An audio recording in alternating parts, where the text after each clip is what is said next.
میرے عزیزو آج کئی نظام درہم برہم ہے، ہماری زکوٰۃ کا نظام بھی درہم برہم ہے۔ بعض لوگ تو زکوٰۃ کو چاہتے ہی نہیں کہ نکالیں، نعوذ باللہ، وہ عذاب الہی کے شکار ہوں گے۔ وہ چاہے 1 روپیہ بھی بچا کر کے جائیں تو پھر ان کے اوپر یہ قرضہ چڑھا ہی رہے گا مرنے تک، اور موت کے وقت جو اس کے لیے سختیاں ہیں یہ مال کی وجہ سے، اللہ بچائے۔ کچھ کا تو زکوٰۃ پر ایسا معاملہ ہے کہ وہ دینا نہیں چاہتے، اور کچھ ایسے ہیں جو دے تو لیتے ہیں لیکن کہاں دینا ہے یہ نہیں معلوم۔ اس کی وجہ سے یہ نظام ایسا ہو گیا، مستحقین تک زکوٰۃ پہنچتی نہیں، اور کسی جگہ زکوٰۃ جا کر کے جام ہو جاتی ہے، کسی جگہ زکوٰۃ ایک ہی جگہ جا رہی ہے اور وہاں سیف ہوتی گئی ہے، اور جو مستحق تھا وہ مستحق ہی رہ گیا۔ اصل مسئلہ جو ہمارے بیت المال کا تھا وہ نظام ہی نہیں ہے۔ پہلے بیت المال ہوا کرتا، امیر المومنین جو ہوتے وہ سب کی زکوٰۃ کلیکٹ کر کے بیت المال میں جمع کرتے، اور پھر جتنے بھی فقراء ہوتے تھے ان کا رجسٹر ہوتا تھا کہ کون کون مستحق ہے، اور ان کو سال پر فوکس کر کے بیت المال سے دیا جاتا۔ اگلے سال تک وہ فقیروں کا نام رجسٹر میں ہوتا ہی نہیں تھا، کیونکہ ان کو اتنا دیا جا چکا ہوتا کہ وہ اپنا کاروبار کر رہے ہوتے، اپنی تجارت لگا چکے ہوتے، اور دوسرے سال وہ خود اپنی زکوٰۃ لے کر کے بیت المال میں آتے تھے۔ یہ نظام تھا۔ بہرحال عزیزان گرامی وقار، جتنا بھی ہمارے پاس اب بچا ہے نظام، اس میں اللہ رب العزت کے حضور جانے سے پہلے اپنے مال کو اس کی راہ میں اس کے حکم کے مطابق ادا کر دو، ورنہ جو عذاب الہی قارون کو آیا تھا، آپ کو پتہ ہوگا، قارون دنیا کا سب سے بڑا مالدار آدمی، اللہ تعالیٰ نے اس کو بے حساب دولت دی تھی۔ اسی سے سوچو آپ کہ اس کے خزانے اتنے تھے کہ خزانوں کی چابیاں 70 اونٹوں پر لاد کر لی جاتی تھیں، خالی چابیاں رکھنے کے لیے 70 اونٹ لگ جاتے تھے، تو پھر خزانے کتنے رہے ہوں گے۔ بے حساب اللہ نے اسے مالک بنایا تھا دنیا کا، لیکن جب زکوٰۃ کا حکم آیا حضرت موسیٰ علیہ السلام پر، تو اس نے آنا کانی شروع کی کہ ایسا اتنا مال چلا جائے گا، اتنے خزانے تو زکوٰۃ میں جا رہے ہیں۔ موسیٰ علیہ السلام نے اس کے لیے رعایت کی درخواست کی، تو رب تعالیٰ نے کتنی رعایت کی پتہ ہے؟ کہ قارون کے لیے زکوٰۃ اتنی کہ وہ 1000 میں 1 روپیہ دے، 1000 میں 1 روپیہ دے۔ آج آپ 100 میں 2.5 روپیہ دیتے ہیں، اور اتنے بڑے مالدار کو، کیونکہ رب تعالیٰ بہتر جانتا تھا، جب اس نے اس کا بھی کیلکولیشن کیا تو کئی خزانے زکوٰۃ میں نکل رہے تھے۔ اب اس کا دل نہیں مانا کہ اتنے میں خزانے کسی کو مفت میں یوں ہی دے دوں۔ مال ایک ایسی چیز ہے جب کسی کے دل پر یہ غلبہ کر جاتی ہے تو اپنے باپ کو بھی نہیں تسلیم کرتا، نہ اپنے بیٹے کو تسلیم کرتا۔ اسی لیے میرے آقا صلی اللہ علیہ وسلم نے فرمایا، مال کے طلبگار کتے کی طرح ہیں۔ کتا جو ہے مردہ کھانے کے لیے جاتا ہے، پورا بیل کھا تو نہیں سکتا لیکن دوسرے کتے کو برداشت بھی نہیں کر پاتا، کھاتا تو نہیں ہے پورا، لیکن کوئی دوسرا کتا آئے تو بھونکنے لگے گا، دانت نکالے گا، اس کو چیخ مارے گا۔ یہ حدیث پاک میں مثال اللہ کے حبیب نے فرمائی ہے کہ دنیا کا طلبدار کتے کی طرح ہے، اور دنیا مردار ہے۔ اس مردار کو کھانے کے لیے جتنے جھپٹ پڑے ہیں وہ اپنے سگے بھائیوں کو بھی اپنے کاروبار میں برداشت نہیں کر پاتے، شریک اس کو پارٹنر برداشت نہیں کر پاتے۔ میں یہ عرض کر رہا تھا قارون کے متعلق، اس نے موسیٰ علیہ السلام پر زنا کی تہمت لگانے کا ارادہ کر لیا کہ میں ان کو ڈیمیج کر دوں گا تاکہ پوری قوم میں ان کی امیج گر جائے، ختم ہو جائے۔ لیکن موسیٰ علیہ السلام پر وہ تہمت لگا نہ سکا۔ جس عورت کو اس نے پیسے دے کر خریدا تھا وہ عورت بول پڑی کہ مجھے قارون نے اتنے پیسے دیے موسیٰ پر تہمت لگانے کے۔ حضرت موسیٰ علیہ السلام کو جلال آیا، آپ نے صرف اتنا حکم کیا کہ اے زمین قارون کو نگل جا۔ زمین پھٹ گئی، قارون اندر جانے لگا۔ عذاب کو اپنی آنکھوں سے دیکھنے کے بعد بھی مال کا جو حریص ہوتا ہے، لالچی ہوتا ہے، اس کی طلب کیا رہ جاتی ہے پتہ ہے؟ اس وقت جب زمین اسے نگل رہی ہے، وہ موسیٰ علیہ السلام سے یوں کہتا ہے، اے موسیٰ تم مجھے دھسا کر میرے خزانوں پر قبضہ کرنا چاہتے ہو، میرے مال پر تم قابض ہونا چاہتے ہو؟ موسیٰ علیہ السلام نے کہا، اے زمین رک جا، ٹھہر جا۔ وہ جتنا دھسا تھا وہیں رکا۔ پھر آپ نے حکم فرمایا، زمین اس کے پورے خزانوں کو نگل جا۔ زمین پھٹ گئی اور ایسے اس کے خزانے ریت بن گئے، پورے دھس گئے. آج بھی وہ مصر میں بحیرہ قارون نام سے فیوم کی ایک جگہ میں موجود ہے. ایک سمندر کی طرح دکھتا ہے جس پر پورا پانی ہے آج, جہاں اس کے خزانے غرق کر دیے گئے تھے. اور اس کے بعد پھر موسیٰ علیہ السلام نے حکم دیا زمین اس کو بھی نگل جا. وہ ہمیشہ کے لیے زمین بوس ہو گیا, ختم ہو گیا. اور اس کا ذکر قرآن پاک میں بھی اللہ تعالیٰ نے فرمایا وَآتَيْنَاهُ مِنَ الْكُنُوزِ, ہم نے اس کو خزانے دیے تھے. لیکن اللہ کی راہ میں جب دینے کی بات آئی تو پھر دل پسیج گیا, اور دل کے اندر نہ جانے کیسے کیسے خیالات آئے کہ میں نہیں دوں گا. آج جس کو مال کی محبت غالب ہو گئی اس کا حشر قارون کے ساتھ ہوگا قیامت کے دن. وہ قارون کے ساتھ اٹھایا جائے گا. میرے عزیزو, مال دینے سے کبھی کم نہیں ہوتا. میں آپ کو بتاؤں 1400 سال کے بعد بھی آج بھی مدینہ طیبہ میں حضرت عثمان غنی کا اکاؤنٹ چل رہا ہے. پتہ ہے آپ کو, ان کے نام کی آج بھی ہوٹل ہے وقف عثمان بن عفان. ان کا خریدا ہوا کنواں آج بھی موجود ہے مدینے میں. ان کے پیسے ابھی ختم نہیں ہوئے, ان کے پیسوں سے میونسپلٹی کا خرچہ آج بھی نکالا جاتا ہے مدینے کا. 14 صدیاں گزر گئی لیکن مال ابھی تک ختم نہیں ہوا عثمان ابن عفان رضی اللہ تعالیٰ عنہ کا.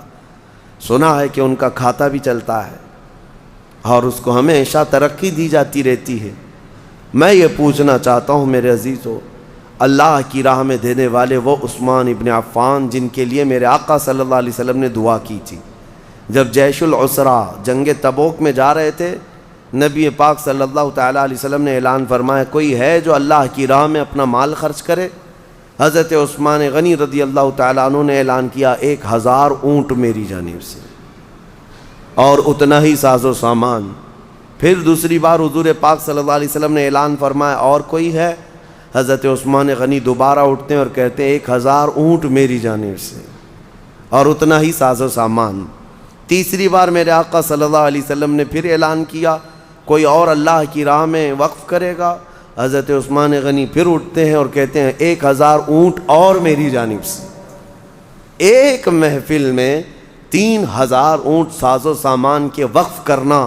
اور اس کے بعد میرے آقا نے فرمایا اب عثمان کو جنت میں جانے سے کوئی چیز روک ہی نہیں سکتی. جنت واجب کر لیا انہوں نے اپنے اوپر. میں کیلکولیشن کے اعتبار سے آپ کو ایک تخمینہ اندازاً بتاؤں.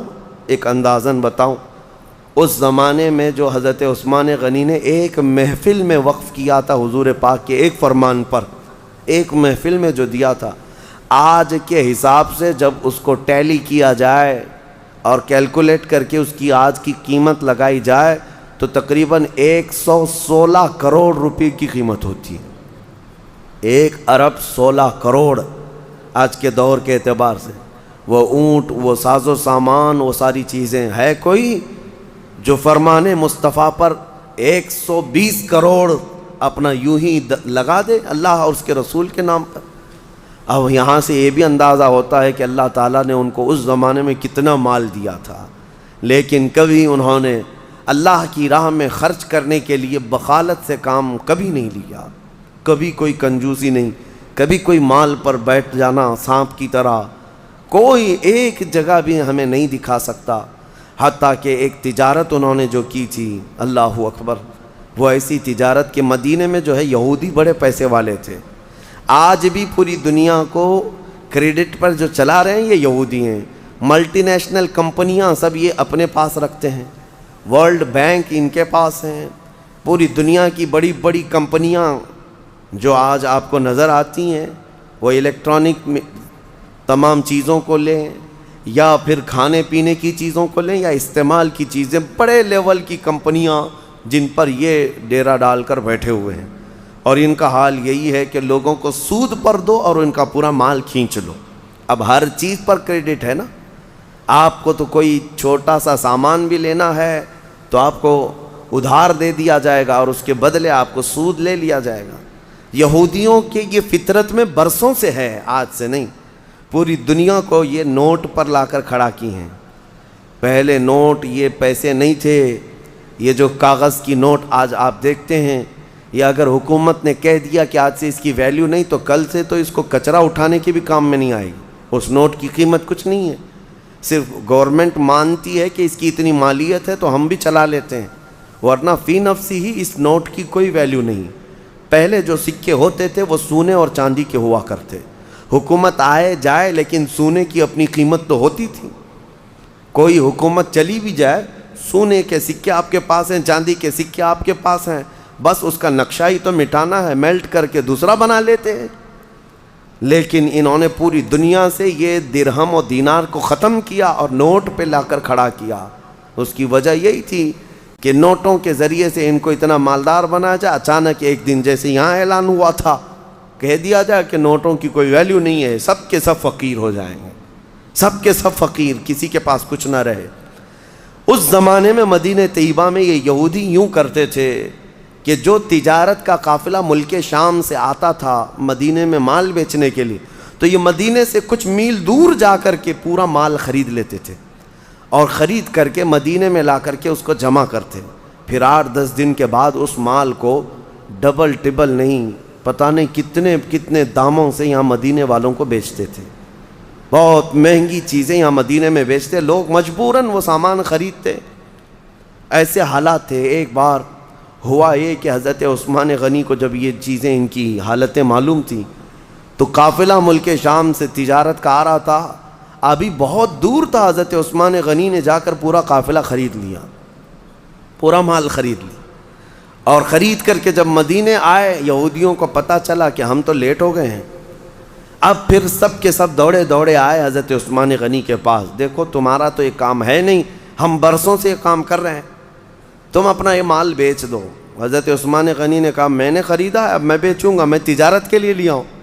کہا ٹھیک ہے تجارت، تم نفع کما لینا، کتنے میں لیے تھے اس کا ڈبل ہم سے لے لو، جتنے میں لیے تھے اس کا ڈبل ہم سے لے لو.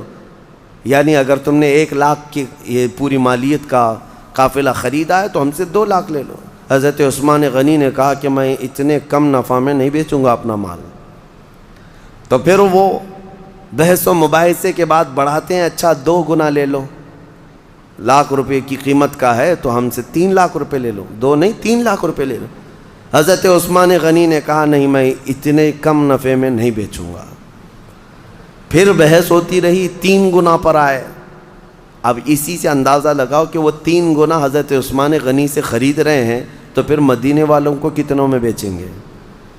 تو حضرت عثمان غنی اس پر بھی انکار کر گئے کہ نہیں میں 3 گنا زیادہ پہ بھی مال نہیں بیچوں گا، مجھے اور نفع چاہیے، اور نفع چاہیے، میں تو زیادہ نفع کے لیے اس کو خریدا ہوں.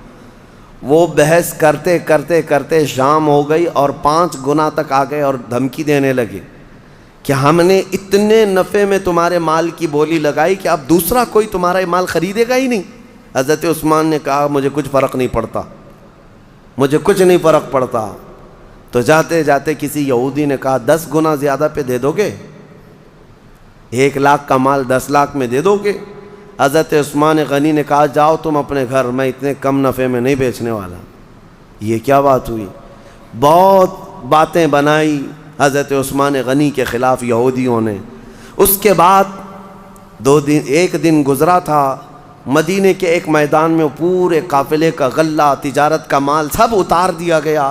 حضرت عثمان غنی رضی اللہ تعالیٰ عنہ مدینے میں آئے اور عام اعلان کیا جس کو جس مال کی ضرورت ہے وہ اس میدان میں آئے اور مفت میں لے کر چلا جائے، جس کی جو ضرورت ہے. حضرت عثمان غنی کے اس اعلان پر غربائے مدینہ، فقرائے مدینہ ٹوٹ پڑے. جن کو جس غلے کے اناج کی ضرورت تھی وہ بھر بھر کر لے کر چلے گئے. شام ہوئی تو یہودی آئے اور پوچھنے لگے عثمان یہ کیا کیا تم نے، یہ کیا کیا تم نے؟ ہم 10 گنا زیادہ پر مال خریدنا چاہتے تھے اور تم نے اونے پونے پتہ نہیں مفت میں کیوں بانٹ دیا. حضرت عثمان نے کہا میں نہیں کہتا تھا کہ میں زیادہ نفع چاہتا تھا، تم اتنا نفع نہیں دے سکے. کہا تم تو مفت میں دیے. کہا کس نے کہا؟ جھوٹ بات ہے، میں نے مفت میں دیا، میں نے اللہ کے ہاتھ 70 گنا زیادہ فائدے میں بیچا ہے، 70 گنا فائدے میں نے بیچا ہے اپنا مال، اور وہ بھی میرا خریدار خلاق کائنات رب العالمین ہے جو وعدہ خلافی نہیں کرتا. یہ عثمان غنی کا یقین اور توکل تھا اپنے رب کی ذات پر، کیونکہ قرآن میں اللہ نے فرمایا مثل الذین ينفقون اموالهم فی سبیل اللہ کمثل حبۃ انبتت 7 سنابل فی کل سنبلۃ 100 حبہ. انہی کی شان میں یہ آیتیں نازل ہوئی تھیں، حضرت عثمان کی شان میں یہ آیتیں نازل ہوئی. اللہ فرماتا ان لوگوں کی مثال جو اللہ کی راہ میں دیتے ہیں ایسے ہی ہے جیسے کسی نے پھلیوں کی ایک بیج بوئی زمین پر. پھلی جانتے ہیں جس میں لمبی لمبی پھلیاں ہوتی ہیں. اللہ تعالیٰ فرماتا ہے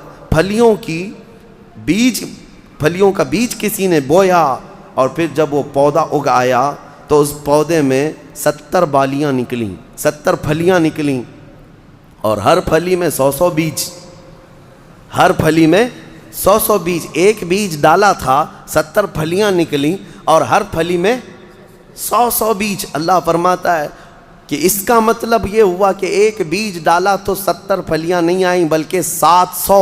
اور اللہ تبارک و تعالیٰ فرماتا ہے اس سے بھی زیادہ رب تبارک و تعالیٰ دینے پر قادر ہے. 700 نہیں، 7000، 70,000، اس سے بھی زیادہ دینے پر رب ذوالجلال قادر ہے. عزیزان گرام وقار، ہم نے اس نظام کو یوں سمجھ لیا ہے کہ ایک فیشن ہے، برسوں سے چلا آ رہا ہے.